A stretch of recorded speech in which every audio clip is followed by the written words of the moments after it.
देखिए दोस्तों, बात बिल्कुल साफ और सीधी है। अगर आज सवाल नहीं पूछेंगे, अगर आज आवाज़ नहीं उठाएंगे, तो कल जब बवाल होगा तो बोलने का नैतिक हक भी आपके पास नहीं बचेगा। आज पूरा बिहार जानता है कि राज्य में एनडीए की सरकार बन चुकी है और अब इस सरकार के पास अपना मैनिफेस्टो पूरा करने के लिए करीब 1800 दिन बचे हुए हैं। ये 1800 दिन बहुत ज़्यादा नहीं होते, लेकिन बिहार जैसे राज्य के लिए ये 1800 दिन बेहद अहम है, क्योंकि इससे पहले भी हमने कई बार देखा है कि चुनाव से पहले बड़े बड़े वादे किए जाते हैं, जनता को सपने दिखाए जाते हैं, वो सत्ता में आते ही सब भूल जाया जाता है। फिर अगली बार वही लोग फिर से हाथ जोड़कर वोट मांगने आ जाते हैं। लेकिन इस बार ऐसा नहीं होने देना है। इस बार चाहे मीडिया सवाल पूछे या ना पूछे, चाहे नेता पीआर और बयानबाजी के जरिए माहौल बनाने की कोशिश करे, हम जनता के सामने पूरा मैनिफेस्टो रखेंगे और एक एक वादों का हिसाब मांगेंगे। क्योंकि अगर आपने आज इन मुद्दे को नज़रअंदाज किया, अगर आपने इन वीडियो को स्किप किया और कहा कि राजनीति से हमें क्या लेना देना, तो याद रखिए फिर वही होगा जो अब तक होता आया है।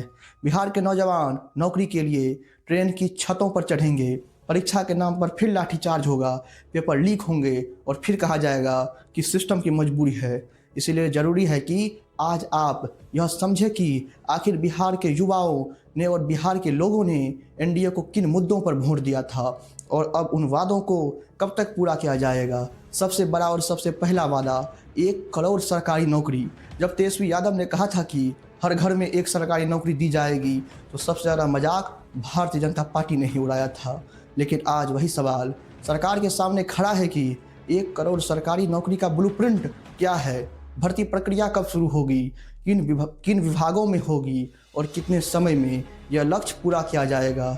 सिर्फ यह कह देने से कि गृह विभाग संभालते ही इनकाउंटर शुरू हो गया और अपराधी नहीं बचेंगे, इससे बिहार के युवाओं का भविष्य नहीं बनता। आपने वोट कानून व्यवस्था के साथ साथ रोजगार के नाम में मांगा था, इसीलिए सबसे पहले नौकरी का हिसाब देना होगा। यह जिम्मेदारी सरकार की है और सवाल पूछना हमारी। दूसरा सबसे बड़ा वादा, बिहार के हर जिले में मेगा स्किल सेंटर। बिहार में कुल 38 जिले हैं और कहा गया था कि हर जिले में एक मेगा स्किल सेंटर खुलेगा, जहां सिलाई कढ़ाई ही नहीं बल्कि वीडियो एडिटिंग, डिजिटल स्किल्स, पत्रकारिता, खेती, पशुपालन और आत्मनिर्भर बनाने के लिए तमाम हुनर सिखाए जाएंगे। अब सरकार से सीधा सवाल है कि यह सेंटर कब और कहां खुलेंगे, ज़मीन कितनी दी जाएगी, बजट क्या होगा और कब तक यह पूरी तरह चालू हो जाएगा। सिर्फ पुलिस को खुली छूट देने से स्किल सेंटर नहीं खुल जाते। आप सत्ता में इसीलिए आए हैं कि बिहार के युवाओं को हुनर मिले, रोजगार मिले और पलायन रुके। इसके बाद डिफेंस कॉरिडोर और सेमीकंडक्टर हब का वादा किया गया था। कहा गया था कि बिहार भी गुजरात, तमिलनाडु और दिल्ली की तरह औद्योगिक हब बनेगा। अब सवाल यह है कि बिहार के किस हिस्से में यह प्रोजेक्ट लगेंगे। गया, पूर्णिया, छपरा, मोतिहारी या मुजफ्फरपुर, यह सिर्फ कागजों में नहीं बल्कि ज़मीन पर दिखना चाहिए। साथ ही यह भी कहा गया था कि हर जिले में कम से कम एक फैक्ट्री शुरू की जाएगी और 10 नए औद्योगिक पार्क बनाए जाएंगे। अगर यह सच में हुआ तो बिहार की तस्वीर बदल सकती है। लेकिन हमने पहले भी देखा है कि सरकारों छोटे छोटे वादे पूरे कर देते हैं और बचकर निकल जाते हैं। महिलाओं को 2000-5000 रुपया या छोटे लोन देकर असली मुद्दे को से ध्यान भटका दिया जाता है, जबकि मैनिफेस्टो में साफ लिखा है कि 1 करोड़ लोगों को सरकारी नौकरी दी जाएगी और 1 करोड़ महिलाओं को लखपति दीदी बनाया जाएगा। अब सवाल यह है कि महिलाओं को लखपति बनाने का रोड मैप क्या है, उनके लिए ट्रेनिंग, बाजार, रोजगार और सपोर्ट सिस्टम क्या होगा। यह सब आज ही सार्वजनिक होना चाहिए ताकि लोग अभी से तैयारी शुरू कर सके, क्योंकि 1800 दिन बहुत कम होते हैं और इससे बिल्कुल नहीं होना चाहिए कि आखिर समय में यह कह दिया जाए कि अब अगली सरकार देखेगी। हमारा उद्देश्य लंबा वीडियो बनाना नहीं है, हमारा उद्देश्य आप तक बात पहुंचाना है, सच पहुंचाना है। इसीलिए इस एक्सप्लेनर को यहीं पर रोकते हैं और आगे आपको यह समझने के लिए छोड़ते हैं कि रोजगार के अलावा एनडीए ने और कौन से वादे किए थे। वादा नंबर 1, वादा नंबर 2, वादा नंबर 3, वादा नंबर 4, इसी तरह वादा नंबर 5, 6, 7, 8, 9, 10, 11, 12, 13, 14, 15, 16, 17, जिनके बारे में ज़रूरी बातें हम ऊपर बता चुके हैं। अब इन तमाम वादों को लेकर सवाल पूछना आपकी जिम्मेदारी है।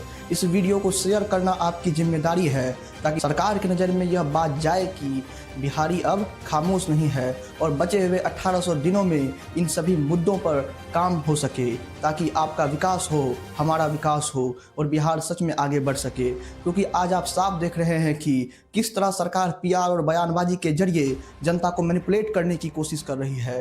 कोई कहता है कि गृह विभाग संभालते ही इनकाउंटर शुरू हो गए हैं, कोई कहता है कि पुलिस को खुली छूट दे दी गई है। ठीक है, कानून व्यवस्था संभालना पुलिस की और प्रशासन का काम है और वह अपना काम कानून के दायरे में करेगा, लेकिन जिस काम के लिए आपने नेताओं को चुना है, जिस वादे के नाम पे आपने उन्हें सत्ता सौंपी है, उसका हिसाब देना भी उतना ही ज़रूरी है। इसीलिए अब समय आ गया है कि सरकार बिहार के सामने अपना रिपोर्ट कार्ड रखे, क्योंकि बिहार को बहुत बार बेवकूफ़ बनाया जा चुका है और अब बिहार दोबारा बेवकूफ़ बनने वाला नहीं है। मीडिया बोले या ना बोले, इन बात को दबाने की चाहे जितनी कोशिश की जाए, हमारे जैसे लोग सवाल उठाते रहेंगे और आपके जैसे लोग इन आवाज़ को आगे पहुंचाते रहेंगे। इसी उम्मीद के साथ इस वीडियो को देखने के लिए आपका बहुत बहुत धन्यवाद। और अब आपकी एक छोटी सी लेकिन सबसे बड़ी जिम्मेदारी है, इस वीडियो को शेयर करना और सवाल पूछते रहना। धन्यवाद।